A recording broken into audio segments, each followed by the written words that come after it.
ओम शांति। এই সৃষ্টির রচয়িতা পরমপিতা পরমাত্মা সৃষ্টিতে অবতরণ করে বাচ্চাদেরকে বিভিন্ন ধরনের শিক্ষা দিয়ে যাচ্ছেন। রোজ দিন প্রতিদিন পরমধাম থেকে এসে তিনি বাচ্চার সামনে হাজির হন। আজকে বাবা এমন এক বিষয় নিয়ে পড়াতে এসেছেন যেটা আমাদের জীবনে অনেক সময় অনেক ফাটল ধরিয়ে দেয়। ড্রামা। ড্রামাকে আমরা কতবার ড্রামাকে আমরা বুঝেছি, রোজ দিন ড্রামা করছি, আর বাবা বলে ড্রামার উপর তোমার নিশ্চয় থাকতে হবে, কারণ এটা একটা ওয়ান্ডারফুল ড্রামা, আর তার মধ্যে তুমি একটা ওয়ান্ডারফুল অ্যাক্টার, আর তোমার কোনো রকম পার্ট অদল বদল হতে পারে না।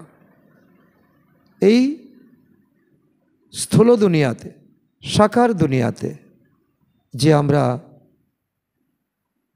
স্টেজে যে নাটক দেখে আসছি তাতে অ্যাক্টার কিন্তু অদল বদল হয়। কারো অসুখ করলো, কেউ দেশ থেকে বিদেশে চলে গেছে, তো তার পার্টটা অন্য কেউ করতে হয়। আর এখানে ড্রামা রিল যেমন শ্যুট হয়েছে ঠিক তেমনই আবারও সেই রিল চলতে থাকবে। আর কখনো কখনো আমরা এই আমার জীবনে ঘটে যাওয়া কোনো বিষয়, কোনো পরিস্থিতি দেখে আমি প্রশ্ন তুলি যে আমার জন্য কেন এমন। আসলে না, আমি যেমনটা করেছিলাম ঠিক তেমনটাই আমার জীবনে ফিরে এসেছে। এখানে আশ্চর্য হবার কিছু নেই। আর এই গুহ্য রহস্যের আরও একটা পার্ট বাবা বলছে যে পরমপিতা পরমাত্মা এসে এখন আদি মধ্য অন্তের জ্ঞান বলছে, যা নাকি তোমরা বুদ্ধিমানের থেকে বুদ্ধিমান হলে পরে তোমরা এটা অনুভব করতে পারবে যে আমি যেমন কর্ম করেছি ঠিক তেমনটাই আমার জীবনে লাগু হচ্ছে। আদি মধ্য অন্তের জ্ঞান বাবা দিচ্ছে, তার জন্য তোমার এখানে কোনো রকম প্রশ্ন তোলা অনুচিত। তো আজকে বাবা এই বিষয়ে আরও পাক্কা করতে বাবা এসেছেন। আজকে বাবা ড্রামার মুরলি নিয়ে, আজকের বাংলা মুরলি, আজকে 3 তারিখ 3 জুলাই 2025। বাবা বলেন, মিষ্টি বাচ্চারা, এই অসীম জগতের নাটকে তোমরা হলে ওয়ান্ডারফুল অ্যাক্টর। এ হলো অনাদি নাটক, এতে কোনো কিছু পরিবর্তন হতে পারে না। যা তুমি করেছিলে কর্ম ঠিক তেমনই তোমার জীবনে তা ঘুরে ফিরে আসবে। আজকের প্রশ্ন, বুদ্ধিমান দূরদর্শী বাচ্চারা কোন গোপন রহস্যকে বুঝতে পারে? ড্রামার মধ্যে গোপন রহস্য লুকায়িত আছে, তার জন্য বুদ্ধিমান হতে হবে। বুদ্ধিমান হলেই বুঝতে পারবে। উত্তর, মূল পতন থেকে শুরু করে সম্পূর্ণ ড্রামার আদি মধ্য এবং অন্তের যে গুরু রহস্য রয়েছে তা দূরদর্শী বাচ্চারাই বুঝতে পারে। বীজ আর বৃক্ষের জ্ঞান তাদের বুদ্ধিতেই থাকে। তারা জানে যে অসীম জগতের নাটকে আমরা আত্মারূপী অভিনেতারা যে এই বস্ত্র ধারণ করে অভিনয় করছি, এতে শতযুগ থেকে শুরু করে কলিযুগ পর্যন্ত আমাদের পার্ট প্লে করতে হবে। তার থেকে কোনো নিষ্কৃতি নেই। কোনো অ্যাক্টর মাঝপথে ঘরে ফিরে যেতে পারে না। এটাও কিন্তু একটা গুরু রহস্য। কারণ অনেকে বলে মুক্তি চাই, মুক্তি চাই, আমি যাব পরমধামে, আর ফিরে আসব না। কারণ বাবা বলে, তুমি কি ডরপোক? কারণ যা তুমি করেছো তার ফল তো তোমাকে ভোগ করতে হবে। পরীক্ষায় যেমন আমরা বসি, তার রেজাল্টের জন্য কিন্তু আমাদের অপেক্ষা করে থাকতে হয়। আজকের গীত, তুমি রাত কাটালে ঘুমিয়ে আর দিন কাটালে খেয়ে অমূল্য এই জীবন করিতুল্য হয়ে যায়। একটু যদি জীবনে আমাদের ব্যালেন্স লেস হয়ে যায় তো আমাদের জীবনটা এমন হয়ে যায়। ওম শান্তি। বাচ্চারা এই গান শুনেছে, এখন এতে কোনো শব্দ সঠিক, আবার কোনোটা কিন্তু ভুল। সুখে তো স্মরণ করাই হয় না, দুঃখও অবশ্যই আসতে থাকে। এই সৃষ্টিচক্রও রাত দিনের খেলা, আধা কল্প দিন, আধা কল্প রাত, আধা কল্প সুখ, আধা কল্প দুঃখ। দুঃখ থাকে তখনই তো বাবাকে সুখ প্রদান করার জন্য আসতে হয় এই ধরতিতে, দুনিয়াতে। মিষ্টি মিষ্টি বাচ্চারা জানে যে এখন আমরা সুখধামের জন্য এখন পড়াই করছি, স্বর্গে যাওয়ার জন্য পড়াশোনা করতে হয়। শান্তিধাম আর সুখধাম, প্রথমে মুক্তি, তারপর হয় জীবন মুক্তি। শান্তিধাম হলো ঘর, আমাদের পার্মানেন্ট বাসস্থান। সেখানে কোনো পার্ট প্লে হয় না, সেখানে শরীর থাকে না, আত্মা সেখানে গিয়ে অবস্থান করে। সব অ্যাক্টররা ঘরে ফিরে যায়, সেখানে কোনো অ্যাক্ট করা হয় না। অ্যাক্ট এই স্টেজেই হয়, এই পৃথিবীতে। এও হলো এক স্টেজ, পৃথিবী এক রঙ্গমঞ্চ। যেমন জাগতিক নাটক হয়, তেমনি এ হলো অসীম জগতের নাটক। এই নাটকের আদি, মধ্য এবং অন্তের রহস্য বাবা ছাড়া আর কেউ বোঝাতে পারে না, কোনো গুরু, গোসাই, বিদ্বান, পণ্ডিত। বাস্তবে এই যাত্রা বা যুদ্ধ শব্দটি কেবল বোঝানোর জন্য বলা হয়েছে বা বলা হয়, বাকি এতে যুদ্ধ ইত্যাদি কিছুই নেই। কারণ শাস্ত্রে দেখিয়েছে কুরুক্ষেত্রের যুদ্ধ, মাঠে যুদ্ধ। যাত্রাও একটি শব্দ, বাকি একমাত্র হলো তো স্মরণ। তোমরা স্মরণ করতে করতে পবিত্র হয়ে যাবে। এই যেমন বাবার শিক্ষা এবং বাবার কিন্তু গর্ব, যে স্মরণ করতে করতে আমরা কিন্তু পতিত থেকে পাবন হয়ে যাব। ওই যাত্রাও এখানেই সম্পূর্ণ হবে। তোমাদের কোথাও কোথাও তো যেতে হবে না, কারণ দুনিয়ার লোক অনেক জায়গায় ঘুরপাক খাচ্ছে। আর এখানে বাবা বলছে কি, তোমার এখন ঘরে বসে যাত্রা। তোমার যাত্রা এখন এই সৃষ্টির রঙ্গমঞ্চে। তুমি নিজেকে আত্মা মনে করে বাবাকে স্মরণ করবে। নিজেকে আত্মা কিন্তু মনে করতে হবে। আমি আত্মার মধ্যে সম্পূর্ণ চক্রের পার্ট কিন্তু ভরা আছে। এই আত্মা হলো অজর, অমর, অবিনাশী। তোমরা এখন এই পার্ট তোমাদের সম্পূর্ণ হয়েছে। সত্য, ত্রেতা, দ্বাপর, কলি সম্পূর্ণ হয়েছে। বাবা খুব সহজ রায় দেন যে একটি কাজ করো, আমাকে স্মরণ করো। বাকি তো তোমরা এখানেই বসে আছো। এখানে কোনো যুদ্ধ নেই, এখানে মায়ার সঙ্গে তোমাদের যুদ্ধ, তোমাদের মনে যুদ্ধ। তোমাদের যুদ্ধস্থলে কিন্তু কেউ তোমার পর নয় যে তার সঙ্গে তুমি গালাগাল করবে, তাকে তুমি মারধর করবে, লড়াই ঝগড়া করবে। তো নিজেকে কেবল তমপ্রধান থেকে শতপ্রধান বানাতে হবে। আর তার জন্যই তো আমাদের এই প্রচেষ্টা, এই যোগ অগ্নি, এই স্মরণের যাত্রা। এই মায়াকে জয় করতে হবে। বাচ্চারা এও জানে এই 84 চক্র সম্পূর্ণ হয়ে এসেছে। ভারত এক সময় তমপ্রধান ছিল। কলিযুগ, দাপর যুগ থেকে কলিযুগ আমরা রজপ্রধান, তমপ্রধান। আর এক সময় শতপ্রধান ছিল, শতযুগ, ত্রেতা যুগে। তো সেখানে অবশ্যই মানুষ ছিল, তারা ছিল দেবী দেবতা। জমির তো আর পরিবর্তন হবে না। মাটি শতযুগে যে ছিল আর এখনও সেই মাটি আছে, কিন্তু সত্যযুগে ছিল উর্বর মাটি, আর এখানে কলদ্রাটি মাটি, এখানে বঞ্জর জমিন হয়ে গেছে। এখানে সার বিনা কোনো ফল সবজি ইত্যাদি ফসল করা সম্ভব নয়। এখন তোমরা জানো বাচ্চারা যে আমরা শতপ্রধান ছিলাম, তারপর তমপ্রধান হয়েছি, তাই না? আবার আমাদের শতপ্রধান হতে হবে, এটাই তো মায়াকে চ্যালেঞ্জ। আর বাবাও এখানে টিচার হয়ে আমাদেরকে পড়াতে এসেছেন। মানুষ ডাকতেও থাকে, ভক্তিতে আমরা কত ডেকেছি ভগবানকে, কিভাবে ডেকেছি? হে দয়ানিধি, হে করুণাময়, তুমি এসো, আমি পাপী, ছল কপট, আমাকে রক্ষা করো, আমাকে এই পার থেকে ওই পারে নিয়ে যাও। আবার আমরা ডেকেছি, কিন্তু তার ফল কিন্তু পাইনি।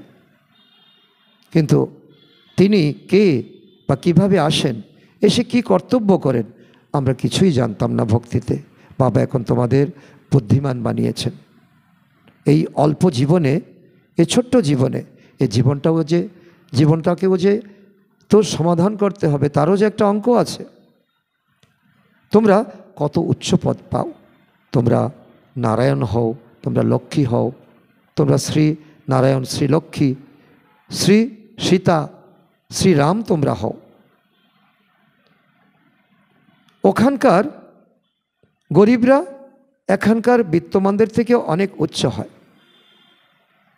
এখানে যত বড় বড় রাজাই থাকুক না কেন, যতই তাদের ধন থাকুক না কেন, তারা ভিখারি ছিল, তাই না? তবেই তো তারা নির্ভিখারি রাজাদের অর্থাৎ লক্ষ্মী নারায়ণের, রাম সীতার তারা পূজা করে। রাজারা নিজেদের রাজভবনে তারা লক্ষ্মী নারায়ণের মন্দির গড়ে তোলে। রাজকার্য যাবার পূর্বে লক্ষ্মী নারায়ণের পূজা করে, নমন করে তারা রাজকার্যে যায়।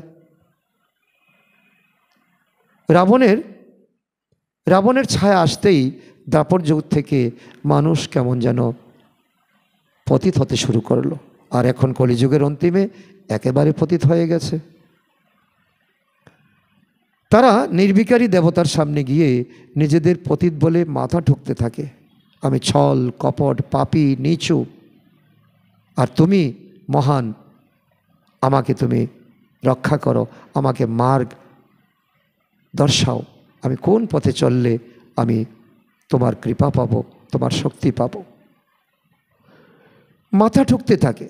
বাবা এখানে এসেই চট করে বাচ্চাদেরকে অনেক উপরে তুলে দেন, যে তুমি আমার চরণ কেন খুঁজছো?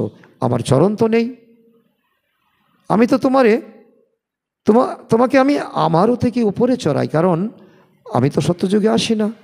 আমি তোমাকে পরমধামেরও মালিক বানাই, শতযুগেরও মালিক বানাই, বিশ্বব্রহ্মাণ্ডের মালিক বানাই। এ হলো 1 সেকেন্ডের কথা। তো বাবা এখন তোমাদের জ্ঞানের তৃতীয় নেত্র প্রদান করছে। এই তৃতীয় নেত্র কার কখন খুলবে? যার যত বেশি অধ্যবসায় থাকবে, যার পড়াশোনার প্রতি যার যত অ্যাটেনশন থাকবে। বাচ্চারা তোমরা দূরদর্শী হয়ে যাও, তোমরা ভবিষ্যৎকে দেখো। বর্তমানে থেকে তোমরা ভবিষ্যতে কি হতে চলেছ, অতীতে তোমরা কি ছেলে, তবেই তো তোমাদের দূরদর্শী বলা হবে। উপরে মূল বতন থেকে শুরু করে এই ড্রামার সম্পূর্ণ চক্র তোমাদের বুদ্ধিতে স্মরণ আছে, স্মরণ থাকা উচিত। তোমরা যেমন জাগতিক ড্রামা দেখে কাউকে শোনাও যে কি দেখলে, 2 ঘন্টারই হোক 3 ঘন্টারই হোক, তোমরা এসে কাহানি করে তাদেরকে বলো, বুদ্ধিতে তোমাদের ভরা থাকে, তারই বর্ণনা তোমরা করো, আত্মাতে ভর্তি করে নিয়ে আসে, তারপর ডেলিভারি করে দেয়। এ তো হলো অসীম জগতের কথা। বাচ্চারা তোমাদের বুদ্ধিতে এই অসীম জগতের ড্রামার আদি মধ্য অন্তের রহস্য থাকা উচিত। কারণ আদিতে আমরা কি ছিলাম? আমরা শতপ্রধান সূর্যবংশী ছিলাম। মধ্যতে আমরা মধ্যতে আমরা দাপর যুগে এসে রাবণ আমাদেরকে শ্রাপ দিয়ে দিল, আর অন্তিম সময় তোমরা একেবারে তমপ্রধান হয়ে গেছো। এই ড্রামা রিপিট হতে থাকে। ওই জাগতিক ড্রামায় তো এক অ্যাক্টর চলে গেলে তার পরিবর্তে আবার তো অন্য অ্যাক্টর আসতে পারে, সেই সুবিধা থাকে। কেউ যদি অসুস্থ হয়, বিদেশ চলে যায়, তাহলে তার পরিবর্তে তো অন্য অ্যাক্টর চলে গেলে তার পরিবর্তে আবার অন্য অ্যাক্টরকে যুক্ত করার সুযোগ রয়েছে। এ তো হলো চৈতন্য ড্রামা। এতে সামান্যতম পরিবর্তন হতে পারে না, কারণ যেমন তুমি কর্ম করেছো এই কর্মের ফল তোমাকে অ্যাকুরেট ভোগ করতে হবে। বাচ্চারা, তোমরা জানো আমরা হলাম আত্মা। এ হলো আত্মাদের শরীররূপী বস্ত্র। কেউ নারী রূপে পেয়েছো, কেউ পুরুষ রূপে পেয়েছো। যা পরিধারণ করে আমরা পার্ট করছি মাত্র। এই ভাব এবং ভাবনায় যখন আসতে পারো, তখন তোমাদের দেহভান অনেক অনেক দূরে চলে যাবে। আত্মভান ভেসে উঠবে, আমি আত্মা, সেও আত্মা, আমিও আত্মা। নাম, রূপ, দেশ আর চেহারা পরিবর্তন হয়ে যায়। এক এক জন্মে এক এক চেহারা হয়, এক এক লিঙ্গ হয়। তো অ্যাক্টররা তো তাদের এক সম্বন্ধে জানে, তাই না? আমি পিতার রোল করছি, তাহলে সন্তানদের প্রতি আমার কেমন ভাবনা থাকবে? আর যে সন্তান, তারও দায়িত্ব থাকা উচিত যে আমার পিতার প্রতি, মাতার প্রতি আমার কতটুকু শ্রদ্ধা আনুগত্য থাকা উচিত। তো এই জন্য একে ডিটেইলে বোঝাতে টাইম লাগে। সেজন্য বাবা সবসময় সংক্ষেপও বোঝান, আবার ডিটেইলও বোঝান। বীজের মধ্যে যদিও নলেজ আছে, বাবা বীজরূপ, তবু বোঝাতে টাইম লাগে, তাই না? তোমাদের বুদ্ধিতে সম্পূর্ণ বীজ আর ঝাড়ের রহস্য আছে। এটা কল্পবৃক্ষ। আর তোমরা আত্মারা এই দুনিয়াতে দেহ নিয়ে পাঠ করছো, আর তোমরা উল্টে আছো। তোমাদের বীজ হলো পরমপিতা পরমাত্মা, শক্তি হলো পরমাত্মা, তিনি আছেন পরমধামে। সেজন্য এর উৎপত্তি, পালনা আর সংহার কিভাবে হয় তাই ত্রিমূর্তিতে দেখানো হয়েছে। বলে আমি কর্ম করি না, আমি করাই। ব্রহ্মা দ্বারা স্থাপনা, বিষ্ণু দ্বারা পালনা আর শঙ্কর দ্বারা বিনাশ। আমি করাই, আমি নিজে করি না। তার জন্য 3 দেবতার পার্ট আমি তৈরি করি। বাবা যে এই জ্ঞান এইভাবে বোঝান, অন্য কোনো মানুষ এই জ্ঞান দিতেই পারে না। সারা দুনিয়া চক্কর লাগাও, কোথাও এই জ্ঞান পাবে না। যখন এখানে আসে ঈশ্বরীয় বিশ্ববিদ্যালয়ে, তখন জানতে পারে।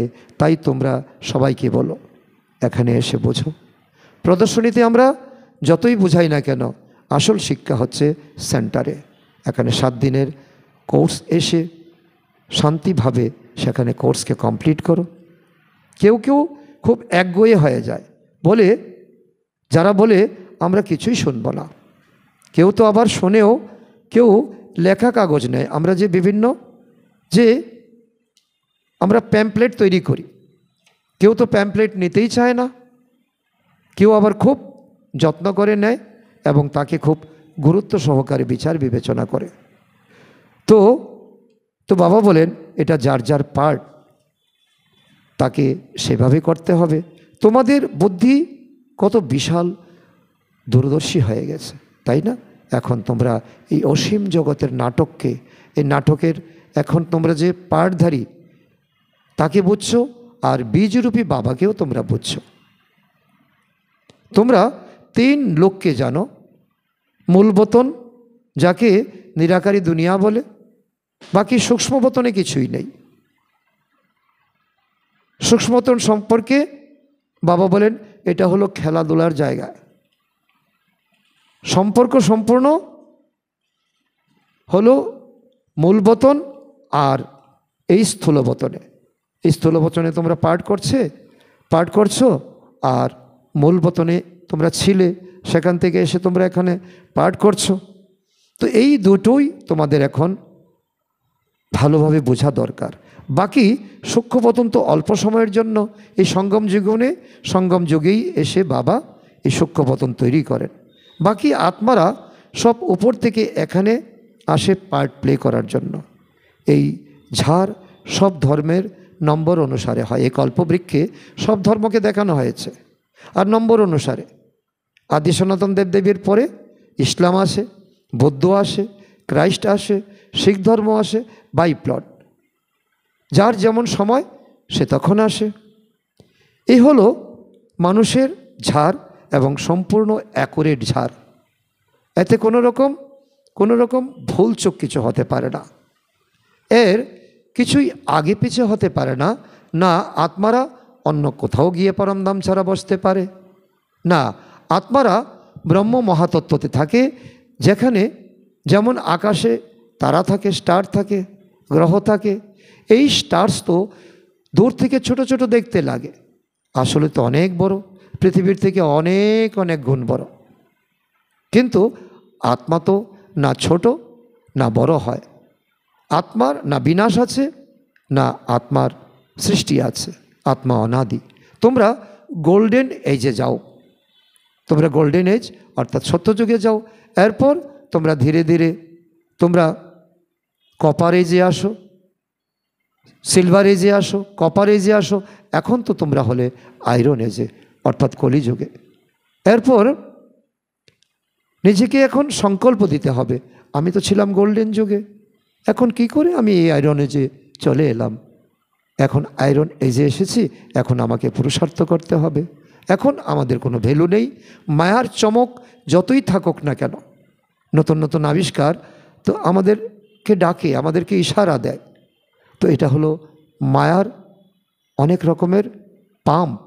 কিন্তু এ হলো রাবণের গোল্ডেন এজ, আর সে হলো ঈশ্বরীয় গোল্ডেন এজ, যেখানে তোমরা যেতে চলেছ সত্যযুগে। মানুষ বলতে থাকে 6-7 বছরে এত আনাজ হবে, প্ল্যানিং করে এত আনাজ হবে, আর জিজ্ঞাসা করো না। তোমরা দেখো ওদের প্ল্যান কি আর বাচ্চারা তোমাদের প্ল্যান কি। ভগবানের প্ল্যান আর মানুষের প্ল্যান তারতম্য তো থাকবেই। বাবা বলেন যে আমার প্ল্যান হলো এই পুরাতন দুনিয়াকে বিনাশ করা। সেজন্য শ্লোকেও বাবা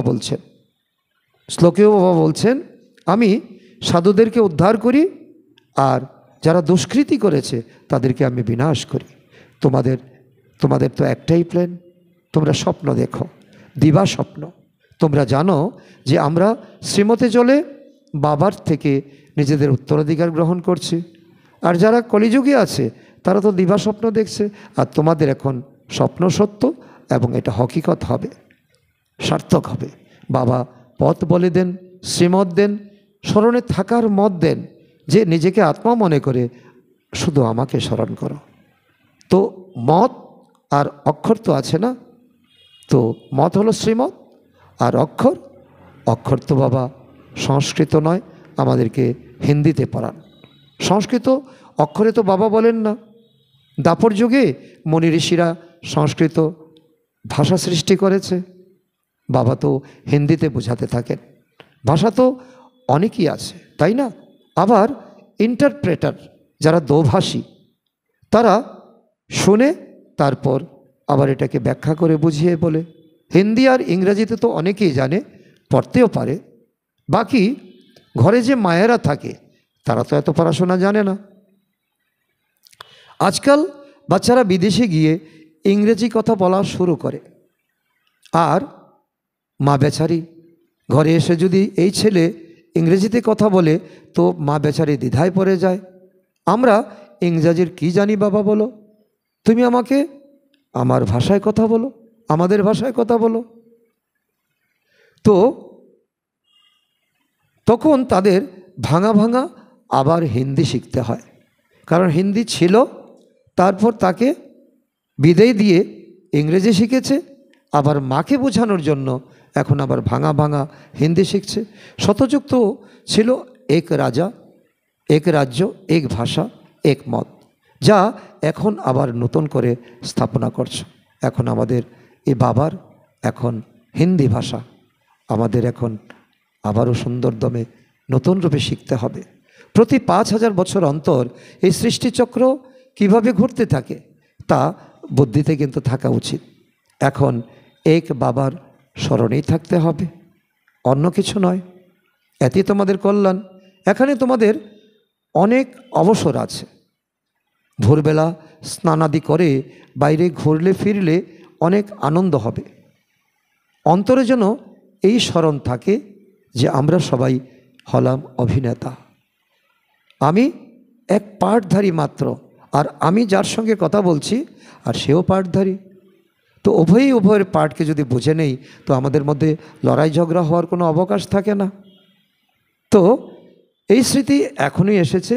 বাবা তোমাদের 84 জন্মের চক্রের রহস্য বুঝিয়ে বলে দিয়েছেন, আমরা শতপ্রধান ছিলাম। এ অত্যন্ত খুশির কথা। মানুষ তো ঘুরে ফিরে বেড়ায়, এতে তাদের কোনো উপার্জন হয় না। তোমরা তো অনেক উপার্জন করো, কারণ তোমাদের শ্বাসে শ্বাসে উপার্জন। চলতে ফিরতে তোমরা এখন কর্মযোগী, হাতে কাজ করো আর অন্তরে বাবাকে স্মরণ করো। আর তাদের তো এখন ঘাটা হবে আর তোমাদের এখন কামাই হবে। তো তোমাদের বুদ্ধিতে চক্র স্মরণ থাকে, সদর্শন চক্র। বাবা বলে কি সদর্শন চক্র ঘোরাও। শতযুগে আমি এত জন্ম নিয়েছি 8 জন্ম, ত্রেতাতে আমি 12 জন্ম নিয়েছি, দ্বাপরে 21 জন্ম, আর কলিতে 42 জন্ম, আর এখন এই সঙ্গম যুগে আমার দুর্লভ জীবন আমি হিরেতুল্য জীবন পেয়েছি। তারপর তোমরা বাবাকে স্মরণ করতে থাকো। বাবা খুব ভালো উপার্জনের যুক্তি আমাদেরকে বলে দিচ্ছেন। যে বাচ্চারা জ্ঞানের বিচার সাধকর মন্থন করে না, তাদের বুদ্ধিতে মায়া উৎপাত করতে থাকে। মায়া কাছা খেয়ে ফেলে তাদেরকে, তারা যতই মহারথী হোক না কেন, তাদের মায়া বিরক্ত করে, গ্রাস করে ফেলে। অন্তরে এই চিন্তা করে যে আমরা এই চক্র কিভাবে ঘুরছি, তার সারাদিন বিচার সাগর মন্থন চলে। শতযুগে আমরা এত জন্ম নিয়েছি, তারপর নিচে নেমে এসেছি। এখন আবার আমাদের শতপ্রধান হতে হবে, পড়াশোনা করতে হবে। বাবা বলেছেন যে তোমরা আমাকে স্মরণ করো, তাহলে অটোমেটিক তোমরা শতপ্রধান হয়ে যাবে, অনেক লাভ হবে। যদি স্ত্রী পুরুষ একসাথে যাও, তবু প্রত্যেকে নিজের মতো পরিশ্রম করতে হবে। কারণ মধুবনে গেলে, পতিপত্নী এলে তো প্রত্যেকের কিন্তু যার যার মতো পরিশ্রম করে কামাই করতে হবে। কারণ প্রত্যেকের কামাই আলাদা আলাদা। একলা যাওয়াতে তো অনেক মজা, নিজের নেশাতেই থাকবে। সাথে যদি অন্য কেউ যায় তখন তার স্মরণ এদিক সেদিকে চলে যায়। এই অনেকই সহজ বাগান ইত্যাদি তো সব জায়গায় আছে। ইঞ্জিনিয়ার হলে তার এই চিন্তা চলবে যে এই পুল বানাতে হবে, এই কার্য করতে হবে, কারণ আমি তো নির্মাণ কার্য নিয়ে আমি পড়াশোনা করে এসেছি। সেই জন্য বুদ্ধিতে প্ল্যান এসে যায়, তার স্মরণ ঠিকভাবে হয় না। তো তোমরাও ঘরে বসে থাকো, কিন্তু বুদ্ধি ওই দিকে যেন লেগে থাকে, এতটুকু তোমাদের সিনসিয়ার হতে হবে।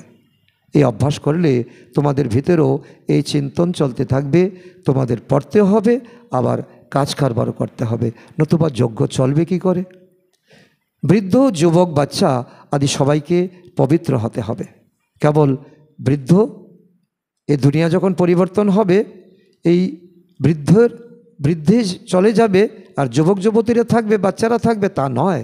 এখন সকলেরই বানপ্রস্থ অবস্থা। এই নেশা তোমাদের থাকা উচিত। তো নিজের নেশাতেই থাকবে, তো আর নিজের উপার্জন করবে। বুদ্ধিতে প্ল্যান তোমাদের চলা উচিত। এখন আমি কি প্ল্যান করব, কিভাবে আমি বাবা মিলনে যাব, কি করে আমি কামাই করব। তো বাচ্চাদেরও ছোটোবেলা যদি এই অভ্যাস হয়ে যায় তো খুবই ভালো। এই জন্য বাবা বলেন, ঘরে যদি ছোট বাচ্চা থাকে তাকেও জ্ঞান শোনাও, তাকেও বাবার পরিচয় দাও, তাকেও বাবা মিলনে নিয়ে যাও, তাকেও যোগে বসাও। আধ্যাত্মিক বিদ্যা আর কেউই শেখাতে পারে না। তোমাদের এই যে আধ্যাত্মিক বিদ্যা, তা তোমাদের বাবাই এসে পড়ান। তিনি তোমাদের পিতা, তিনি তোমাদের শিক্ষক এবং তিনি তোমাদের সদ্গুরু। ওই স্কুলে জাগতিক বিদ্যা পড়ানো হয়, আর তা হলো শাস্ত্রের বিদ্যা। শাস্ত্রের বিদ্যা এ হলো আত্মিক বিদ্যা, যে আত্মা তুমি এখন শতপ্রদান হলে এখন তুমি ঘরে যেতে পারবে, আবার আসতে পারবে সত্যযুগে। তো যা ভগবান তোমাদেরকে শেখান, আর এ হলো তোমাদের ঈশ্বরীয় নেশা। এই বিদ্যার খবর দুনিয়াতে কেউ জানে না। একেই ভগবানুবাচ বলা হয়, তাই না? ভগবান এই সময় একবার এসেই বোঝান, একে আত্মিক জ্ঞানও বলা হয়। ওই শাস্ত্রের বিদ্যা আলাদা। ওই শাস্ত্রকাররা যেভাবে লিখেছেন এইভাবে আমরা 2500 বৎসর ধরে আমরা ভক্তি করেছি, শাস্ত্র পাঠ করেছি। ওরা যত বড়ই ডক্টর অফ ফিলোসফি হোক না কেন, ওদের কাছে এই শাস্ত্রের জ্ঞানই আছে। তোমাদের এই সম্পূর্ণ জ্ঞান সম্পূর্ণ আলাদা জ্ঞান, স্পিরিচুয়াল নলেজ। তোমাদের ফিলোসফি আলাদা, আর ফিলোসফির থেকে এখন এসেছো তোমরা স্পিরিচুয়ালিটির কাছে। স্পিরিটকে এখন পরমপিতা পরমাত্মা, এই স্পিরিটের বাবা, তিনি এসে এখন এই জ্ঞান দিচ্ছেন। সকলের পিতা, তিনি সকলকে পড়ান। তার মহিমা হলো তিনি শান্তির সাগর, সুখের সাগর, দয়ার সাগর। কৃষ্ণের মহিমা তো সম্পূর্ণ আলাদা। গুণ বা অবগুণ মানুষের মধ্যেই থাকে, যা মানুষ বলতে থাকে। বাবার মহিমা যথার্থরূপে তোমরা জেনেছ। বাবা কমপক্ষে 32 গুণের সাগর। বাবার চিত্র যে দেখানো হয় সেখানে বাবার গুণকে বর্ণনা করা হয়। তিনি ত্রিকালদর্শী, তিনি মহাকাল, তিনি কালেরও কাল, মহাকাল। তিনি আনন্দের সাগর, দয়ার সাগর, প্রেমের সাগর। তিনি এই 32 গুণের সাগর। আর আমাদের আত্মার জন্য লাগে মাত্র 60টি গুণ। সে হলো জ্ঞান, পবিত্রতা, সুখ, শান্তি, আনন্দ, প্রেম আর শক্তি। তো বাবা বলেন যে ওরা তো কেবল তোতার মতো গাইতে থাকে, গীত বলো আর শাস্ত্রই বলো, অর্থ কিছুই তো জানে না। তাই বাবা বাচ্চাদের রায় দেন যে কিভাবে নিজের উন্নতি করবে। যত তুমি অ্যালার্ট হবে তত নিজের উন্নতি করতে পারবে। পুরুষার্থ করতে থাকলে তখন ধারণা পাক্কা হতে থাকবে। এটাই, আর কোনো তার বিকল্প নেই। পুরুষার্থ করো, পুরুষার্থের কোনো বিকল্প হতেই পারে না। আর যা তোমরা এখন জ্ঞান পাওয়ার পর থেকে তোমরা করে আসছো, তখন যখন তোমরা অফিসে কাজ করতে থাকবে তখনই তোমাদের এই স্মৃতি আসবে যে আমার পরমপিতা পরমাত্মা আমাকে উপর থেকে শক্তি দিচ্ছেন, আমি যাতে ভালোভাবে কাজ করতে পারি, ঈশ্বরের স্মৃতিতে থাকতে পারি। তো মায়ার স্মৃতি তো আধা কল্প ধরে চলে, দ্রাপর থেকে কলিযুগ পর্যন্ত। আর বাবা এখন যথার্থ রীতিতে বসে বোঝাচ্ছেন, নিজেকে দেখো আমি কি ছিলাম, এখন কি হয়েছে, কত পরিবর্তন হয়েছে, আরও কত পরিবর্তন করতে হবে। এখন বাবা আমাকে এমন দেবতা তৈরি করছেন, 33 কোটি দেবী দেবতা, তার মধ্যে আমি হব উত্তম, কনিষ্ঠ হব না। সকলে আমরা সূর্যবংশীতে যাওয়ার জন্য হাত উঠাই, চন্দ্রবংশীতে আমরা কেউ যেতে চাই না। তো বাবা এখন বলছে নিজেকে দেখো। এও তোমরা পুরুষার্থের নম্বর অনুসারেই জানো যে তোমরা কতটুকু পুরুষার্থ করতে পারবে। প্রথম এই ভারতই ছিল, বাবা ভারতে আসেন এই অভিনয় করার জন্য। বাবা বলেন আমিও এক পাঠধারী, আমাকে অভিনয় করতে আসতে লাগতে পারে। আমি এই কলিযুগের অন্ত, শতযুগের আদি, এই সঙ্গম যুগে এসে আমি প্রজাপিতা ব্রহ্মার দ্বারা আমি তোমাদেরকে এখন জ্ঞান দিচ্ছি, পড়াশোনা করাচ্ছি।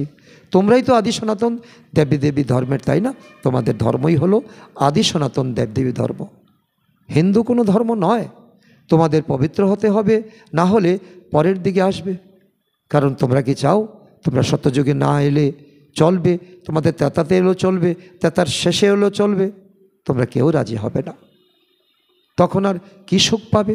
তখন ত্রেতাযুগকে সেমি স্বর্গ বলা হয়, স্বর্গ বলা হয় না।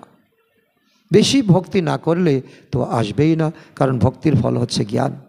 তোমরা বুঝতে পারবে যে এ এতটা জ্ঞান ধারণ করতে পারবে, এ এতটা ধারণ করতে পারবে না। তোমরা নবজ দেখলেই, তোমরা শিরা দেখলে বুঝতে পারো, তোমরা বুঝতে পারো তাও, তাই না?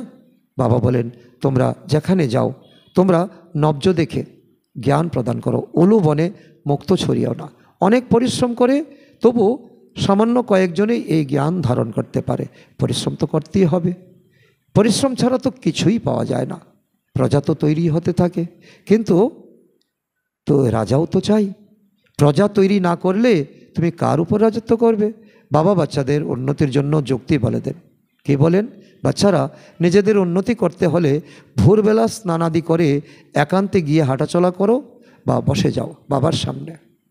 বাবা 45 মিনিট 1 ঘন্টা আমার সঙ্গে বসো, বার্তালাপ করো। সারাদিন তোমার অনেক ভালো কাটবে। আর সারাদিন যত তোমার ইমপ্রুভমেন্ট হবে এই সকালের শক্তির মাধ্যমেই হবে। সুস্থতার জন্য হেঁটে চলে স্মরণ করাও ভালো। বাবাও স্মরণে আসবে আর এই ড্রামার রহস্য বুদ্ধিতে থাকবে। এই কত বড় উপার্জন! যারা বুঝবে তারা বুঝবে, যারা বুঝবে না তারা কখনো বুঝবে না। তো ওই উপার্জন তোমাদের এখন শেষ হয়েছে, কারণ এখন কলিযুগের শেষ। এখন ঘরে যাওয়ার পালা। এখন ডাল রুটির জন্য যতটা প্রয়োজন, পেটকে চালানোর জন্য যতটা প্রয়োজন, ততটাই কামাই করো। টু মাচ কখনো যেও না। এই ড্রামার রহস্য তোমাদের বুদ্ধিতে আছে। তোমরা দেখেছো যে বাবা নিজের জীবন কাহিনী লিখতেন। আজ এই সময় উঠেছি, তারপর এই করেছি।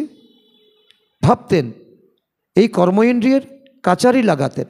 মন, তুমি এই করেছো, তো মনকে শাস্তি দিতেন, কর্ম ইন্দ্রিয়কে শাস্তি দিতেন। ভাবতেন যে পরে যারা আসবে তারা এই লেখা পরে শিখবে, এখনও তাদের সময় হয়নি। কারণ তার জন্য বাবা বলে, তোমরা আফসোস করো না। যারা আগে আসার তারা আগে আসবে, যারা পরে আসার তারা পরে আসবে। তোমরা বীজ তো বপন করো। মানুষ বড় বড় মানুষদের বায়োগ্রাফি পড়তে থাকে, তাই না? তিনি বাচ্চাদের জন্য লেখেন, আর বাচ্চারাও ঘরে এমনই সুন্দর স্বভাবের তৈরি হয়। তার জন্য ছোটোবেলা থেকে বাচ্চাদের এই স্পিরিচুয়াল নলেজ দিতে থাকো।